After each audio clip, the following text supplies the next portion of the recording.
So this is a typical lobster trap. Lobster season right now on the north side of the island is closed. It goes May, June. So we have two fishing seasons on the island. The north side typically goes May, June. Then there's a break between the end of June and the middle of August, because that's when the lobsters grow and they molt and they meet. So you can't fish during the months of July and half first part of August. Then what they do is from the middle of August to the middle of October, the south side takes over in the fishing season. So north side mostly May, June, south side mid-August till the end, till the middle of October. So the north side is currently closed. That's why you see all the boats up here. They finished their fishing season. They're going to either keep it off now, or they might go back and they might do some charter fishing, or maybe some mackerel fishing, or maybe some herring later on. So anyway, this is a trap. So the way it works, see there's cement blocks on the bottom of it, okay? So what happens is if I'm a North Shore fisherman, I get 300 of these traps to fish every year, okay? There's a tag, they have to be tagged. It's a little tag right here that you can see. So typically what happens is this. The fishermen will take them, they string them all together, and they load them on their boats. And they go out and they have what's called setting day. If you ever want to Google setting day in Prince Edward Island, I would encourage you to do it. You can go onto YouTube, you can see it, setting day. It's a beautiful thing. What happens is all the community comes down and they gather around here. And all these boats, they're packed with these lobster traps on them. And they sail out in the harbor out to set their lobster traps for the season. And then they leave them for 2 months. Okay?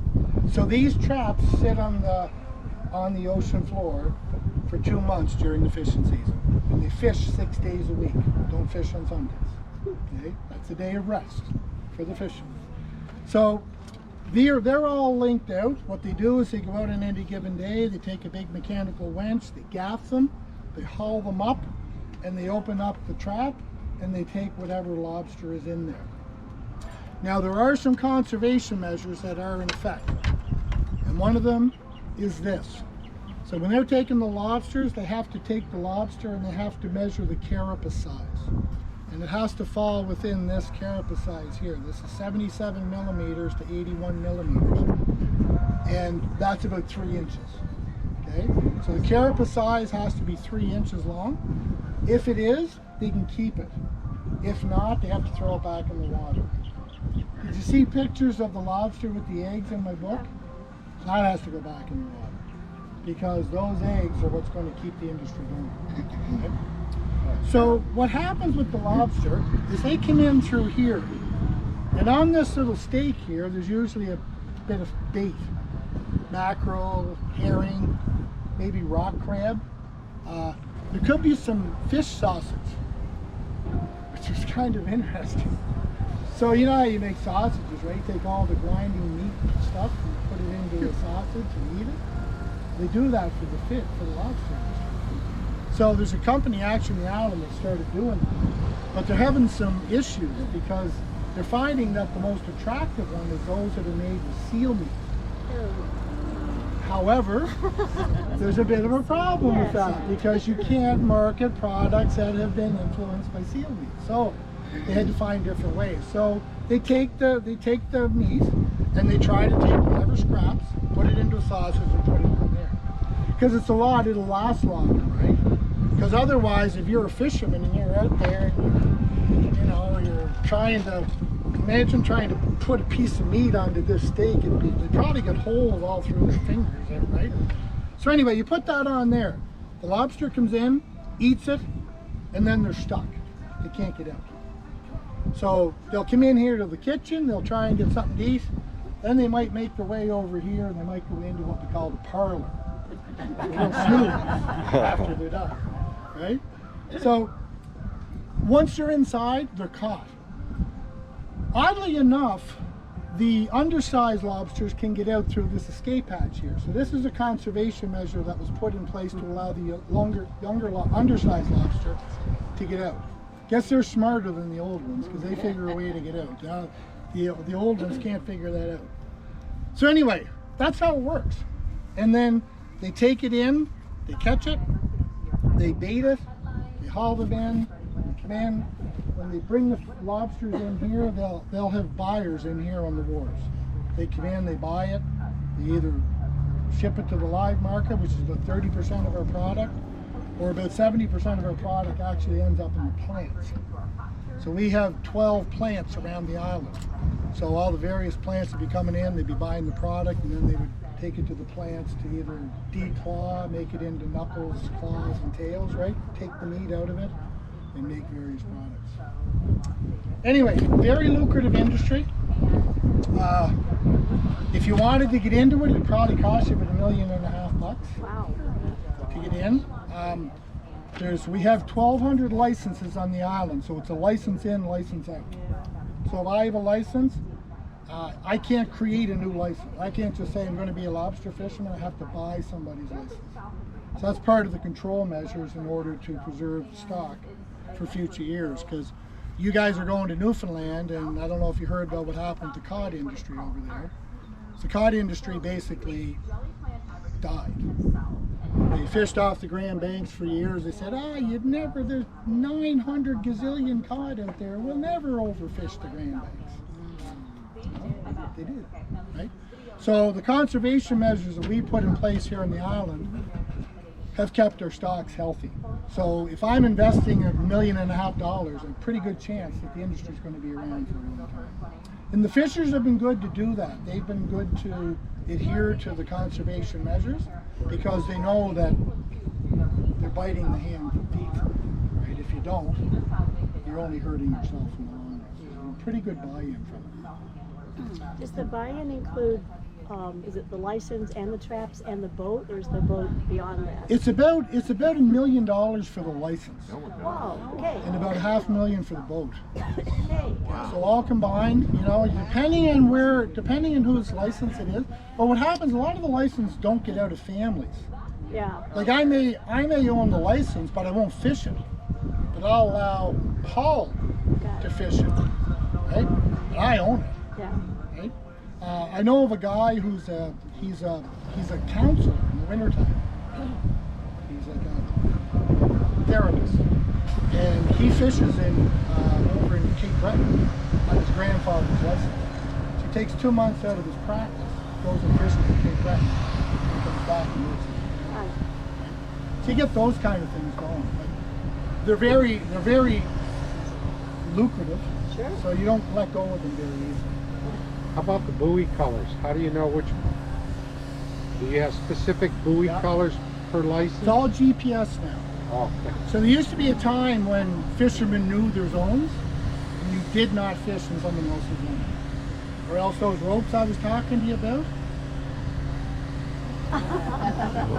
you cut them, and then that thing sinks, right? So again, that's part of the kind of the respective territory. That's your zone, that's my zone, that's her zone, and you go along. But now it's all GPS tracked, so you know exactly where your zone is. Good.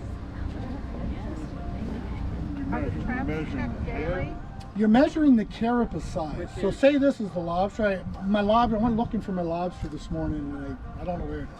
Anyway, you take it and you take the carapace size, which is the main body. Right? So it grows and you put it on there. Imagine this is the lobster. You put it like that. So it's the length. It's the length of the carapace size, not the width. Got it. Right? So for that, those eggs that I was talking about? Each female will produce about 10,000 eggs any given year. Wow. About 2 of those would get to market. Wow. Because of predation, natural attrition, whatever, right? So in order to get to a market size takes about 7 years. And that's a pound. So if you're a market, you're a pound and above. So if you wanted to get to 1.5 pounds, that's 9 years. 2 pounds, 11 years. 2.5 pounds, 13 years. Right? So it takes a long time. That's why you want to make sure that you're preserving your stock, right? Because it takes a long time to rebound. So how deep is the water that they're fishing in? Well, it depends. They could be in 20 feet of water. They could be in 80 feet of water. Again, depending on where you are. Some of them get pretty deep. Is the bottom generally sandy or rocky? Bottom would typically be sandy. Yeah, there would be rocks there because the lobsters like rocks, right? They like hiding in, so it'd be a combination of both. Are the traps checked every day except Sunday then? They are, unless sometimes if it gets too windy, they won't go in. It's just it's too dangerous. And but it's not for the faint of heart, right? It's not an easy job. No. It's lucrative, it pays well, but I couldn't do it. Tell you that. But I tell you, it's like anything. It's like harness racing, it's like farming, fishing. It's in your blood. They love it, and it's a big thing on that. How far do they go out? Oh, they could go maybe 20 miles off the coast, depending on where they are. Like some of them are a little more inland, and they'll just go on a straight path right along the coast. Some may have to go out a little bit further. Depends. Are you How do they finding, establish location over time? Tradition. Tradition. Yeah. Strictly So if I'm tradition. buying, if I have that plot, that's my plot. Yes. Yeah. I might change it with you, or we may have an agreement. You might between- trade. Yeah, but it's kind of a traditional thing. It's been long-standing history of fishing on the island, and it typically remains where you are. What kind of revenue can a lobster farmer bring in? Good question. What kind of revenue? Well, they typically get about $8 a pound this year. Is kind of the average price. It fluctuates a little bit. So if you're pulling in 60,000 pounds, 404 just a little under 500,000. That's official. Then you got your unofficial sales. You know, buddies down the street. Oh yeah, you give me a little bit. So, yeah. So official landings, you know, they could get up 60, 70,000 pounds. That's a good year. Lower end would be around 25,000 pounds. Yeah, so it depends. South Shore, North Shore is more lucrative than the South Shore. Bigger catches on the North Shore, lower catches on the South Shore. So definitely in the North Shore it's more lucrative. The water's cooler? Because the water's cooler. I've read that lobsters are migrating north because of the water's warming. Are you finding that? I mean, they're migrating from like United States up here. Are you finding more lobsters, or they keep moving, or? The stocks have remained relatively Have they? consistent. Yeah, Yeah. yeah. Do they have a predator? Us. Yeah, bass. Oh. Bass? Bass, love lobster. Oh. And we've had an increase in sea bass in the island. Seems everyone and their dogs is sea bass fishermen. They go and they sit in the riverbank and they put their rod in the water and they wait till the sea bass eat something and then they go home. It's a new thing. I don't do it, but I see them all over the place. You just sit there and you wait. So, yeah, sea bass is a big predator. What type of expenses do they have? Good question. So the expenses would be bait, fuel, and labor. And then of course, you know, this requires maintenance over the winter, right? So you're repairing your traps because they get beaten over the course of the season.